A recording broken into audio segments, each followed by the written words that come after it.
Token tracking. Budget, 19,000. Estimated response, about 2,500 tokens.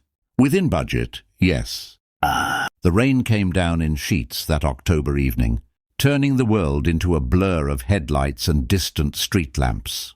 Mark Peterson sat behind the wheel of his aging Ford pickup, his knuckles white against the steering wheel as he navigated through the downpour. In the back seat, his daughter Emma hummed softly to herself, clutching the worn stuffed rabbit she'd had since she was 3. She was 8 now, and Mark often wondered how he'd managed to keep everything together for the past 4 years since Sarah died. Some days felt like victories, others felt like he was barely treading water.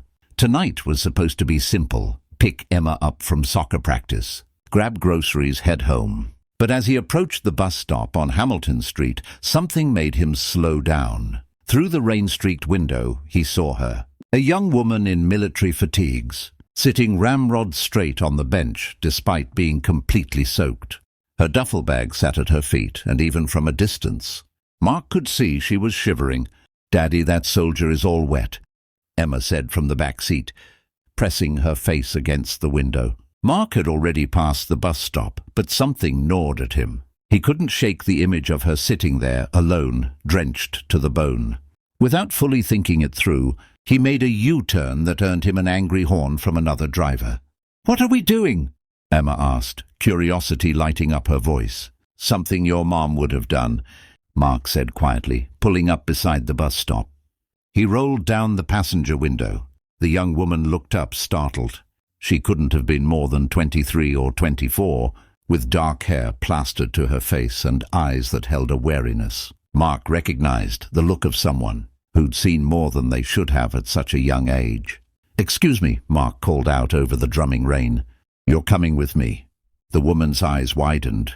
"I'm sorry, what?" "You're soaked through. And the next bus isn't coming for another 40 minutes, according to that sign. I'm offering you a ride, wherever you need to go." She hesitated, and Mark could see her military training kicking in. Don't trust strangers. Assess the situation, maintain awareness. He understood. If he were in her position, especially as a woman alone, he'd be cautious too. "I'm Mark Peterson," he said, trying to ease her concern. "This is my daughter Emma. We live about 10 minutes from here. I'm not trying to be weird, I can't drive past someone in uniform sitting in the rain. My brother served in Afghanistan. I know what it's like waiting for connections in strange towns." The mention of his brother seemed to soften something in her expression. She glanced at Emma, who waved enthusiastically from the back seat. "Hi, I'm Emma, and this is Mr. Hoppy," she said, holding up her rabbit. "Are you a real soldier?" A small smile cracked through the woman's guarded expression. "Yeah, kiddo, I'm a real soldier. Specialist Jordan Hayes," she said, looking back at Mark. "And honestly, I'm freezing. So if you're serious about that ride, I'd appreciate it." She grabbed her duffel and climbed into the truck, bringing with her the smell of rain and something else, the distinctive scent of military life that Mark remembered from his brother's visits home. Jordan buckled in, still visibly tense despite accepting the ride. "Where are you headed?" Mark asked, pulling back onto the road. Fort Bragg eventually, but tonight just to the Greyhound station downtown. "I've got a bus at 9. Mark glanced at the dashboard clock. It was barely 6:30. "That's more than 2 hours. Have you eaten?" Jordan hesitated. "I grabbed something at the last station." It was a lie. Mark had told enough of them, himself over the past few years. The kind you tell when you're broke but too proud to admit it. He'd lived on ramen and peanut butter sandwiches for 3 months after. Sarah's hospital bills came due, always insisting to concerned friends that he was doing fine. "Here's what's going to happen," Mark said, his tone leaving no room for argument. "You're coming home with us. You'll get a hot shower, some dry clothes. I've got some of my brother's old civilian stuff that might fit, and a real meal. Then I'll drive you to the station with plenty of time to spare." "Sir, I can't ask you to." "You're not asking, I'm telling. And it's Mark, not sir. I work construction for a living." In the back seat, Emma had already decided Jordan was her new favorite person. "Do you shoot guns? Do you drive tanks? Have you ever met the president? Jordan laughed, and the sound filled the truck's cabin like unexpected sunshine. Yes, no, and no. I'm a supply specialist, so mostly I make sure people get their equipment. Not as exciting as tanks, I'm afraid. That's still cool, Emma declared with the absolute certainty only an 8-year-old could muster. The Peterson house was a modest 2-bedroom ranch that had seen better days. The porch light flickered as it always did, and Mark made a mental note for the 100th time to fix it. Inside, the house was lived in but clean, dishes drying in the rack. Emma's homework spread across the kitchen table, a basket of laundry waiting to be folded. "Bathrooms down the hall, second door on the left," Mark said. "I'll grab those clothes and leave them outside the door. Take your time." While Jordan showered, Mark rummaged through the box of his brother. Tom's things he'd been meaning to sort through. He found sweatpants and a navy hoodie. Tom had been Navy. Not Army, but he figured Jordan wouldn't mind. He also found himself blinking back unexpected tears as he held the hoodie. Tom had been gone 3 years now, killed by an IED outside Kandahar, and sometimes the grief still ambushed Mark when he least expected it. "Daddy?" Emma appeared in the doorway of the spare room. "Is she going to be okay?" "I think so, sweetie." "Why do you ask?" "She has sad eyes, like you did after Mommy died." Mark pulled his daughter into a hug, marveling at her perceptiveness. "Yeah, I noticed that too. That's why we're helping her, okay? Sometimes people need kindness even when they can't ask for it." By the time Jordan emerged from the bathroom, her hair damp and wearing Tom's old clothes that hung loose on her frame, Mark had thrown together spaghetti and meatballs, one of the 3 dishes he'd actually mastered as a single father. The smell filled the small house, and he didn't miss the way Jordan's stomach audibly growled. Over dinner, the story came out in pieces. Jordan had been home on leave to Minnesota, visiting her sick grandmother, her only living relative. The woman had died 2 days ago.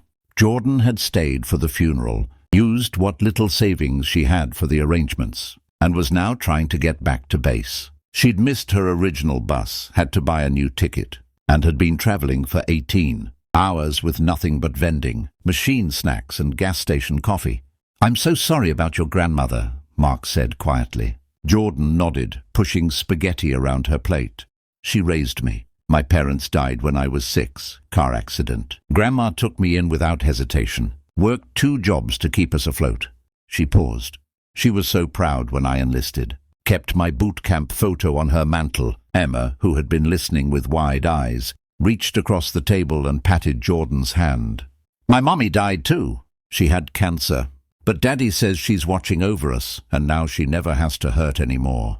The simple, honest compassion of a child broke something loose in Jordan.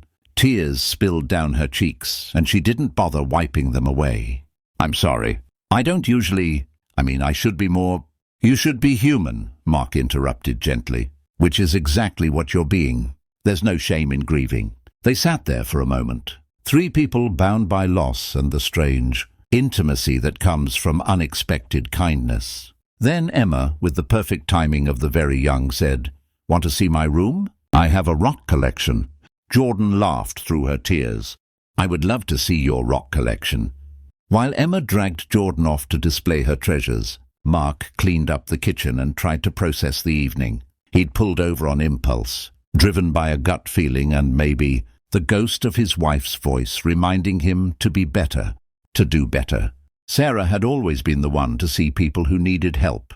She'd volunteered at shelters, brought groceries to elderly neighbors, once driven 2 hours out of their way to return a lost wallet to its owner. After she died, Mark had been so consumed by his own survival and Emma's needs that he'd forgotten how to look outward. An hour later, Mark loaded Jordan's duffel into his truck. She'd spent the time playing board games with Emma, and the transformation was remarkable. The guarded young soldier from the bus stop had given way to someone lighter, younger, more at ease. Emma had that effect on people. "Thank you," Jordan said as they drove toward the Greyhound station. "You didn't have to do any of this." "Yeah, I did," Mark said. "Maybe not for you, but for me. For Emma. To remember that we're all just people trying to get through this life. And sometimes the only thing that makes it bearable is someone reaching out a hand. Your wife must have been an amazing person." She was. She would have liked you. Mark pulled into the station parking lot. Listen, I know this is forward, but I'm going to give you my number. When you get settled at Bragg, if you ever need anything, a home-cooked meal, someone to talk to, whatever, you call me, okay? Jordan took the paper he offered, studying his face. Why are you doing this? Because 4 years ago, a stranger showed up at my door with groceries, when I hadn't eaten in 2 days because I'd spent every cent on Emma's school supplies. Because 6 months after Sarah died, my neighbor babysat Emma for free every Tuesday so I could go to a grief support group. Because people saved me when I was drowning, and I never got to properly thank them. He met her eyes, so I'm paying it forward. That's how this works. Emma had fallen asleep in the back seat, clutching Mr. Hoppy. Jordan looked back at her, then at Mark. I'll call, I promise. Good. And Jordan, your grandmother would be proud of the woman you've become. The fact that you're still standing, still serving, still moving forward after everything you've lost, that's strength. Jordan's eyes welled up again, but this time she was smiling. She leaned over and hugged Mark quickly. Thank you for seeing me. For stopping. As Mark watched Jordan walk into the station, her duffel slung over her shoulder and her spine. Straight, despite the weight she carried, he felt something shift inside his chest. It was small, like the first crack in ice signaling spring, but it was there. Purpose, connection, the reminder that life was bigger than just surviving day to day. He drove home through streets that had stopped raining, the clouds breaking apart to reveal stars. Emma stirred in the back seat. Is Jordan going to be okay, Daddy? Yes, sweetheart. I think she is. And you know what? I think we're going to be okay too. 2 weeks later, Mark received a letter. It was from Jordan, written on base stationery. She thanked him again, told him she'd been promoted, mentioned that she'd started going to counseling to process her grief. She included a photo of herself in dress uniform, standing tall and confident. On the back she'd written, for your fridge, so Emma can show her friends her soldier. But it was the last paragraph that Mark read over and over. You reminded me that kindness still exists in this world, that people still see each other. I'd forgotten that somewhere, between boot camp and deployments and hospital rooms. You and Emma gave me something I didn't know I needed, hope. I'm going to pay it forward too. That's a promise. Mark taped the photo to the fridge, right next to Emma's artwork and the grocery list. That evening, when Emma saw it, she beamed. See, Daddy? We helped. We did, kiddo. We really did. Outside, the world continued its complicated spin, full of pain and loss and struggle. But inside the small Peterson house, a single father and his daughter had learned something that would change them forever.